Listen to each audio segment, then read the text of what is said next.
ফজরের আজান দিচ্ছে, বাসায় পৌঁছেছি। নগর পরিচ্ছন্নতা করবার জন্য কর্পোরেশন অফিসে সারা রাত কাটিয়েছি। ফেসবুক থেকে লাইভ মনিটরিং করেছি ৭৫টা ওয়ার্ডে। কাজ শেষ করতে করতে ফজরের আজান দিয়েছি। আমরা চেষ্টা করেছি এই শহরের হাজারো সমস্যা, এই হাজারো সমস্যা মোকাবেলার আমাদের চেষ্টাটুকু ছিল। সফল কতটুকু হয়েছি সেটার ভার আপনাদের।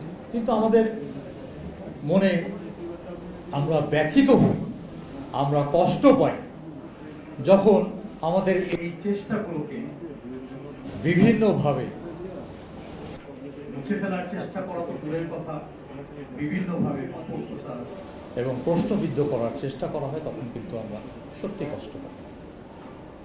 একজন নাগরিক হিসেবে আমরা আশা করব